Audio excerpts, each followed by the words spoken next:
Hello everyone, welcome to my channel. তোমরা যারা UGC net বা ডাব্লিউবি সেট এক্সাম দেবে তাদের জন্য ভিডিওটি খুবই গুরুত্বপূর্ণ।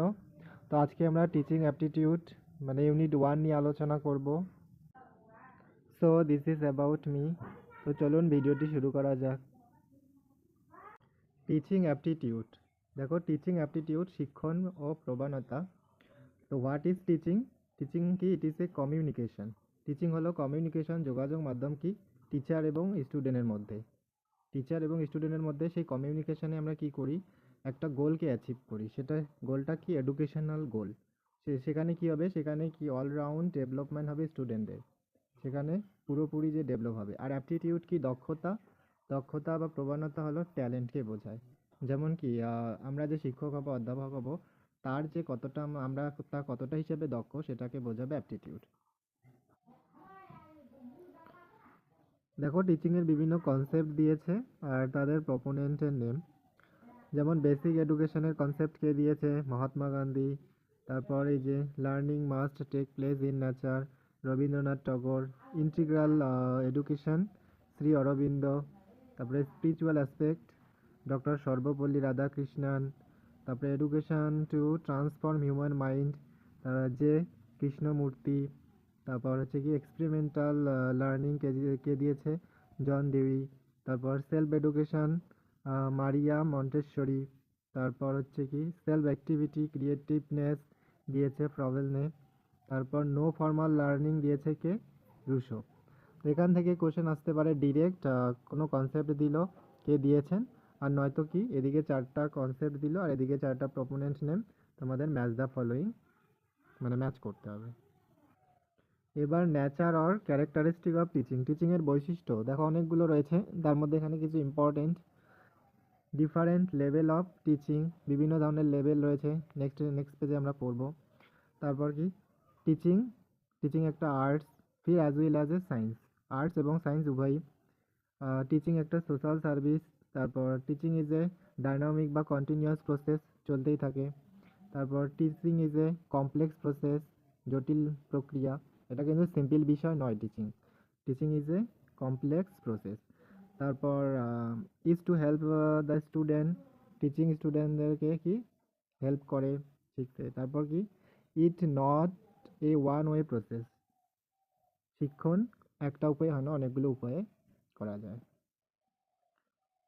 Next phases of teaching, phases কে দিয়েছেন এই কনসেপ্টটি? জ্যাকসন। তো জ্যাকসন তিনটি ফেজেসের কথা বলেছেন, pre active phase, interactive phase এবং পোস্ট অ্যাক্টিভ। প্রি অ্যাক্টিভ শিক্ষক পড়ানোর আগে যে মানে যে প্ল্যান করেন সেটা হচ্ছে প্রি অ্যাক্টিভ। আর পড়ানোর সময়কালীন যেটা ফেজ হয় সেটা হচ্ছে ইন্টারঅ্যাক্টিভ। আর পড়ানোর শেষে যে মানে শিক্ষক ইভালুয়েট করেন সেটা হচ্ছে কি? Post active. তো এবার আমরা দেখব কি লেভেল অফ টিচিং। এই লেভেল অফ টিচিংয়ের কিছু লেভেল রয়েছে, তার মধ্যে ফেমাস আমরা যে জানি কি মেমোরি লেভেল, আন্ডারস্ট্যান্ডিং লেভেল আর হচ্ছে কি রিফ্লেক্টিভ লেভেল। মেমোরি লেভেলকে বলা হয় কি লিস্ট বা লোয়েস্ট থটফুল, আর আন্ডারস্ট্যান্ডিং লেভেলকে বলা হয় কি থটফুল লেভেল, আর রিফ্লেক্টিভ লেভেলকে বলা হয় কি মোস্ট বা আপার থটফুল লেভেল। দেখো এছাড়াও একটা রয়েছে কি অটোনোমাস লেভেল, এটা দিয়েছেন বিগিনে। আর মেমোরি লেভেলকে কে দিয়েছেন? হারবার্ট। আন্ডারস্ট্যান্ডিং লেভেলকে কে দিয়েছে? মরিসন। আর রিফ্লেক্টিভ লেভেলকে দিয়েছে হান্ট। প্রোপোনেন্টগুলোর নামও নোট ডাউন করে নাও, খুবই ইম্পর্টেন্ট। আর এখানে মেমোরি লেভেলে কিন্তু টিচার সেন্টার্ড হয়, টিচার যা বলে সেটাই। আর আন্ডারস্ট্যান্ডিং লেভেলে টিচার এবং স্টুডেন্ট উভয় এখানে অ্যাক্টিভ থাকে। আর রিফ্লেক্টিভ লেভেলে এখানে টিচারের ভূমিকা থাকে না, শুধু স্টুডেন্টদেরই ভূমিকা থাকে। স্টুডেন্ট এখানে সেলফ রেগুলেটেড হয়ে যায়, মানে নিজেই সব কিছু করতে পারে। ম্যাক্সিম বেসিক টিচিং মডেল কিছু রয়েছে, যেমন শিক্ষা যে কিছু প্রক্রিয়া রয়েছে বা মডেল, যেমন known to unknown, simple to complex, concrete to abstract, analysis to synthesis, তারপর particular to general, empirical to rational, তারপর induction to deduction, তারপর কি psychological to logical, actual থেকে representative, whole to part, তারপর definite to indefinite। এখান থেকে ধরো Maxim বা বেসিক কিছু মডেল দিল, আইডেন্টিফাই করতে বলবে, এখান থেকে পাঁচটা নাম দিল বা উলট পালট করে দিতে পারে, যেমন unknown to known, complex to মানে সিম্পল, এভাবে দিতে পারে। তোমরা এখানে এই জন্য ভালো করে যে 11টা এখানে ম্যাক্সিম আছে ভালো করে দেখে নাও। এফেক্টিভ টিচিং, দেখো কিভাবে টিচিং এফেক্ট করে, প্রভাবিত হয়, তার রয়েছে কি বিহেভিয়ার আর হচ্ছে হেল্পফুল বিহেভিয়ার। কি বিহেভিয়ারে রয়েছে কি লিসেন ক্ল্যারিটি, তারপর instructional variety, teacher task orientation, engagement আর হচ্ছে কি স্টুডেন্ট সাকসেস।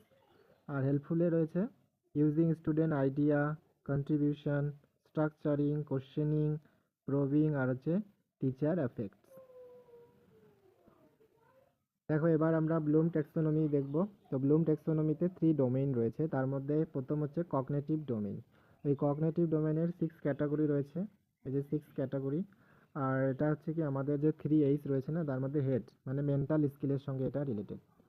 তো কগনিটিভ ডোমেইনের দেখো 1956 সালে যেটা আসে তার হচ্ছে 6টা, আর 2001 সালে সেটা আপডেট হয়েছে। দেখো প্রথম হচ্ছে কি নলেজ, তারপরে কম্প্রিহেনশন, তারপরে অ্যাপ্লিকেশন, তারপরে অ্যানালাইসিস, তারপরে সিনথেসিস, আর 6 নম্বর লাস্টে ইভ্যালুয়েশন। এখানে দেখো 2001 সালে যেটা আপডেট হয়েছে রিমেম্বারিং, তারপরে আন্ডারস্ট্যান্ডিং, তারপরে অ্যাপ্লাইং, তারপরে অ্যানালাইজিং, তারপরে ইভ্যালুয়েটিং, আর 6 নম্বর হচ্ছে ক্রিয়েটিং। এখানে শুধু এটা ক্রস হয়ে গেছে। 2 নম্বর হচ্ছে কি অ্যাফেক্টিভ ডোমেইন। অ্যাফেক্টিভ হচ্ছে আমাদের কি হার্ট মানে ইমোশনাল স্কিল, ইমোশনের সঙ্গে জড়িত। এখানে 5টা ক্যাটাগরি রয়েছে, দেখো রিসিভিং, রেসপন্ডিং, ভ্যালুইং, অর্গানাইজেশন আর হচ্ছে লাস্টে ক্যারেক্টারাইজেশন। আর 3 নম্বর হচ্ছে সাইকোমোটর ডোমেইন, এটা আমাদের কি হ্যান্ড স্কিলের সঙ্গে জড়িত। প্রথমে হচ্ছে ইমিটেট, তারপর ম্যানিপুলেট, তারপরে প্রিসিশন, তারপরে আর্টিকুলেশন, লাস্টে হচ্ছে ন্যাচারালাইজেশন।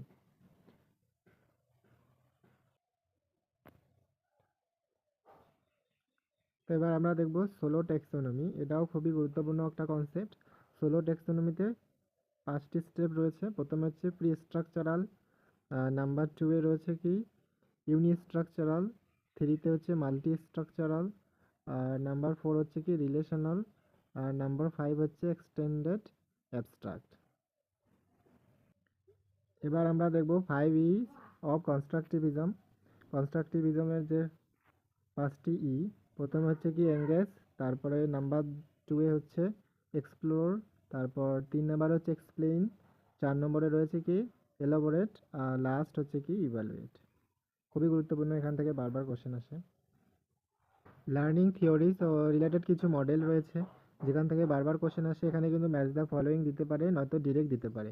তো প্রথমত কি inductive thinking model, Hilda Taba, concept attainment model, Bruner, the picture word inductive model, Emily, তারপর scientific inquiry model, Joseph Schwab, তারপর ইনকোয়ারি মডেল, রিকার্ড সাসম্যান, তারপর নিমোনিক মডেল কে দিয়েছেন মাইকেল প্রিসলি, তারপর লাস্ট হচ্ছে কি অ্যাডভান্স অর্গানাইজার মডেল, ডেভিড অসবল। হুম দেখো types of evaluation, এই মূল্যায়ন টিচিংয়ের ক্ষেত্রে খুবই গুরুত্বপূর্ণ, কেননা ছাত্রছাত্রীরা কতটা বুঝতে পারছেন বা বুঝছেন কি না সেটা জানার জন্য এই ইভ্যালুয়েশন খুবই গুরুত্বপূর্ণ একটা বিষয়। তো ইভ্যালুয়েশনের টাইপস দেখো প্রকারভেদ, প্রথমে নেচারের ভিত্তিতে, কোয়ান্টিটিভ এবং কোয়ালিটিটিভ। আর দ্বিতীয় হচ্ছে কি ফেজ অফ ইনস্ট্রাকশনের ভিত্তিতে। তো এখানে ফেজ মানে ফেজের উপর ভিত্তি করে রয়েছে 3টি টাইপ, একটা হচ্ছে কি বিফোর, ডিউরিং আর হচ্ছে আফটার। প্লেসমেন্ট ইভ্যালুয়েশন, এই প্লেসমেন্ট ইভ্যালুয়েশন হচ্ছে ওই ইভ্যালুয়েশন যেখানে কি শিক্ষক ধরো জানতে চাইলেন যে আগে স্টুডেন্টরা কতটুকু জানে, এ বিষয়ে কতটুকু জানে না, বা বেসিক যদি স্টুডেন্টরা জানে তাহলে শিক্ষক বেসিক সেখান থেকে পড়াবেন না, মানে তারপর থেকে মানে পড়ানো মডারেট লেভেল থেকেই পড়ানো স্টার্ট করে দেবেন। সেটা হচ্ছে প্লেসমেন্ট ইভ্যালুয়েশন। আগেই কি স্টুডেন্টদের কাছে আমরা টেস্ট নেওয়া হচ্ছে তারা কতটা জানে কি না। এখানে এক্সাম্পল দেওয়া আছে, দেখে নিও। নেক্সট কি হচ্ছে ফর্মেটিভ ইভ্যালুয়েশন। এই ফর্মেটিভ ইভ্যালুয়েশনটা কি ক্লাস চলাকালীন শিক্ষক যখন ক্লাস করাচ্ছেন, কোনো টপিক একটা পড়িয়ে দিলেন, পড়ানোর পর সেখান থেকে কোশ্চেন অ্যান্সার হচ্ছে মানে কোশ্চেন ধরছেন স্টুডেন্টদের, সেটা হচ্ছে কি ফর্মেটিভ ইভ্যালুয়েশন। এখানে এক্সাম্পল দেওয়া আছে, দেখে নাও।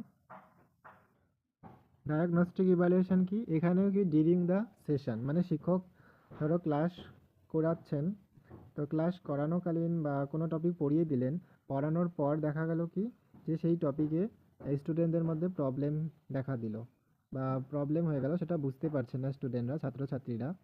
তো কেন বুঝতে পারছে না সেটাকে এখানে আইডেন্টিফাই করা হচ্ছে, সেটা হচ্ছে কি ডায়াগনস্টিক ইভ্যালুয়েশন।